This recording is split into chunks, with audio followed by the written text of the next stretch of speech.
All right, Jason, time for the favorite 11. And before we get to the favorite 11, I want to remind everybody that the Stars and Stripes Cricket Podcast is presented by Dream Cricket. Dream Cricket Pavilion Shop can help you fill up all your cricket kit requirements from top of the line English willow bats made by all the top manufacturers, as well as helmets, gloves, pads, jerseys, highlight DVDs, books, and more. Get 10% off all orders over $400 using coupon code DCUSA. That's DCUSA. Go to shop.dreamcricket.com to take advantage of that offer today. Dream Cricket Academy is located at 400 Apgar Drive in Somerset, New Jersey, just a mile off of exit 12 on Interstate 287. For more information, call 908-938-3787 or email cricket@dreamcricket.com. We're doing a prime time under the lights version of the favorite 11 with Jason Fox. You ready, Jason? I try not to think about this at all. So, yeah, I'm ready. Well, if you've listened or watched the Todd Myers episode, in addition to others, you should know some of these questions.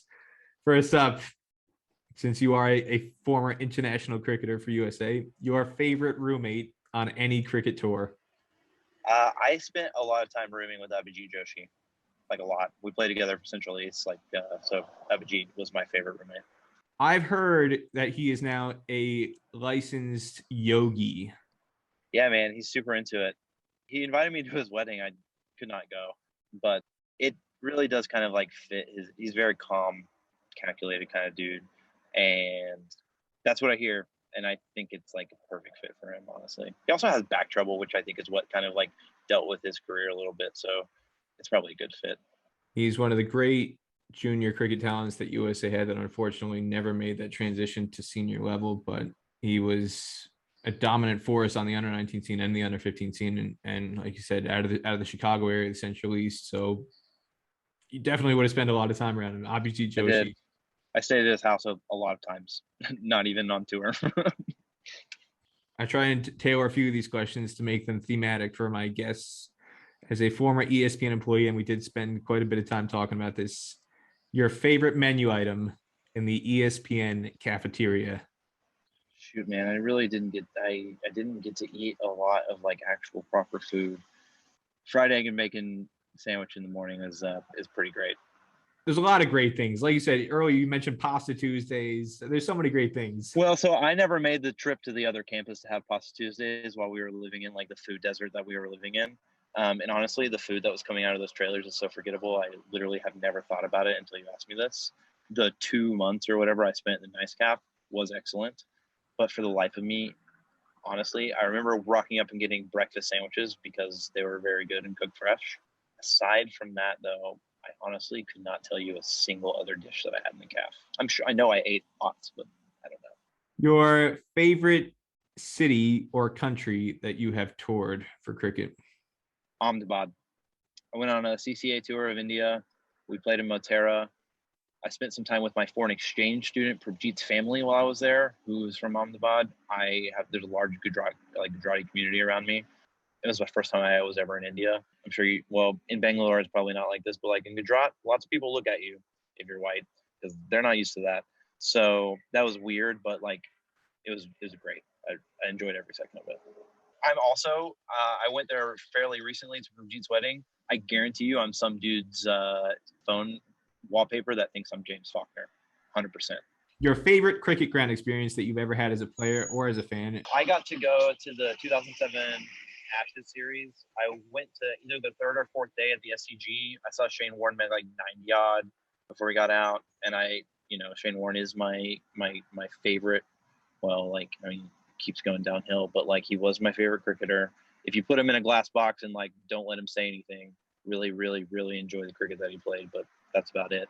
So yeah, the Ashes series where they completely destroyed England in 2007. I think it was the third day at the SCG. It's also the first time I ever saw like a professional cricket match in person. I was like 14. Was there studying for a year. Took the train into the city by myself. Called my dad. I was like, "Hey, you watching the cricket?" He's like, "Yeah." I was like, "I'm there." He's like, "What? Where's your aunt?" "Not here." "She let you do it by yourself?" Like, "Yeah, but it's starting. Got to go by." As far as playing goes, playing at Motera is pretty sweet. Playing at the ICL ground in Ahmedabad is pretty sweet. But it's the SCG for me. So that New Year's Test 2007, that where they completed the 5-0 sweep, That would be number one for you with the SCG. Yeah, Your favorite cricketer of all time? it is Shane Warne because of his cricket and what he was. He's an incredible once in a generation cricketer. I wish he'd shut up, but he is the reason I think I fell in love with cricket. Shane Warne for sure. Your favorite non-cricket athlete of all time? Kobe Bryant. He's got something, had something. He's just great. Your favorite place to eat out on tour? I love to eat McDonald's when I'm traveling internationally because I find, and I'm sure you're living in England, you find the same thing. Well, maybe not now, but food is better outside of the United States. Just like whole neck and crop as a physical thing, it is better. I'm not talking about how it's cooked. It's just like you get an apple at the supermarket here, you get an apple at the supermarket overseas. It's better overseas. So I like to eat at McDonald's because it's the same stuff for the most part, but it's better.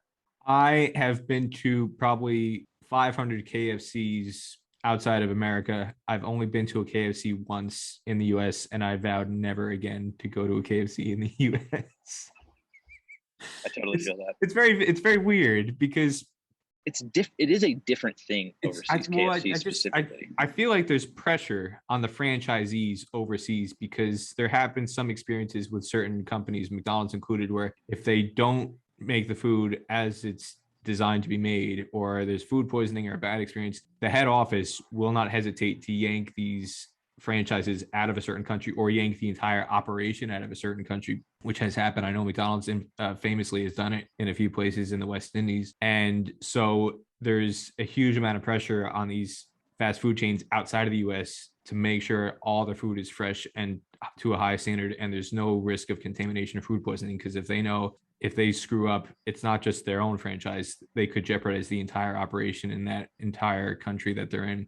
And so because of that, the chain restaurants that you go to, if you go outside of the US, 99 times out of 100, the food is hotter, fresher, tastier than you will find anywhere in any US location. So I'm not surprised to hear you say McDonald's with a caveat asterisk outside of the US, McDonald's. No, I will eat. Only if I have to. Like literally, there's nothing else. I will eat McDonald's in the United States, but McDonald's overseas while I'm on tour, whether it's like professional, like not professionally, but like for cricket or for pleasure, at least one McDonald's stop, at least one. All right. Usually I ask if people prefer Coke or Pepsi here, but I've swapped this out because you're a coffee specialist nowadays. Where is your favorite place to go get a cup of coffee? There's a small chain. There's like 4 or 5 stores in Northwest Arkansas. It's called Onyx Coffee Labs. Currently, the last U.S. barista champion, Andrea Allen, she owns those with her husband. I have spent $500 at Onyx in the last couple of years. Never one time have I had even a mediocre drink. It is always perfect. And I mean like perfect. And I've been to all of their locations. It's excellent. They build coffee palaces. I know the economics of the coffee shop. I'm not sure how that works, but their buildings are beautiful and the coffee is like, it is the best in the country, I think. But to answer your other question, Mexican Coke. Define Mexican Coke. What constitutes a Mexican Coke, please? A glass bottle in Spanish with real sugar. Interesting. I might get a chance to discover that. I'm supposed to go to Mexico City for the ICC Women's T20 qualifier in October. All right, bro. You've got like American Coca-Cola full of high fructose corn syrup, and you have like glass bottle Coca-Cola straight from Mexico with that pure sugar. It's not even a contest. Not a contest at all. I'll have to buy a bottle or 2 or 10 or 20. It's excellent. Costco. I buy them at Costco. It's just so much better. I literally won't drink soda at all except for Mexican glass bottle Coke. Your favorite pizza topping? We know your favorite pizza topping. So when I was living in Connecticut, I was exposed to incredible independent pizza.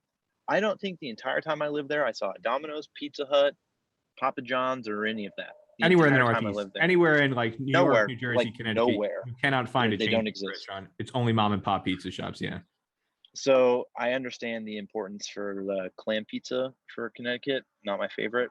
Spinach ricotta, my favorite pizza. Your favorite movie? Peter likes cheese pizza. I am a charter member of the Kevin McAllister Cheese Pizza Society. I'm a very proud card carrying member. Your favorite movie of all time? I really like The Departed a lot. it's unfairly maligned as a quote quote lifetime achievement award winner from Martin Scorsese. I love The Departed. I think it's outstanding. I mean, it's like a remake of like a Hong Kong film, I right? don't care. I don't care. No, I don't care either. It's like excellent. I love Martin Sheen. I love The West Wing, so I'm literally down for anything Martin Sheen's in. It's just great. It is. It is really good. I really do love The Departed. My favorite scene, it's one of my favorite scenes in any movie probably in the last 10, 15 years, is when the Leonardo DiCaprio character is hiding in the movie theater and Jack Nicholson comes in, has the conversation with Matt Damon. Matt Damon walks out, and then there's the chase. It's like a slow walk chase where Leonardo DiCaprio is following him through the streets, and there's the whole cat and mouse game. That's one of the best scenes I think I've ever seen in a And the movie. transition afterwards is really nice too. There's just so much to love about the movie. All right, good choice. Last but not least, your favorite show to binge watch on any streaming service or DVD box set. What's your go-to to pass the time? As a whole, not right now, it would be The West Wing. I understand that like it has problems as a show, and like Aaron Sorkin is Aaron Sorkin, and like there are Sorkin things about it, and it is definitely like fantasy. But I discovered it while I was at ESPN, and I fell in love with the idea that there are people in power who want to do good and excellent things, and like that's their mission, and things that I think are correct and just, and people like really, really try hard to do that. So I will watch the first 4 seasons of The West Wing. Before the last couple of years, I was watching it like once a year. I think it's excellent. It's got a lot. It's got a lot of talent in it.